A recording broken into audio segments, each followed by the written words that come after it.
Hello everyone! In this video, I'll show you how to add AdSense code in WordPress header. First, log into your WordPress dashboard. On the left sidebar, go to Appearance, then click on Editor. You'll now see the theme editor interface. From the right panel, select header.php. Paste your AdSense code right before the closing slash head.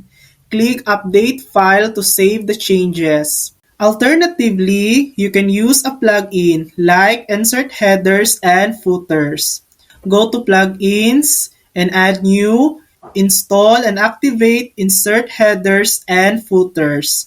Then go to Settings, then Insert Headers and Footers. Paste your AdSense code in the header section and save. And that's it.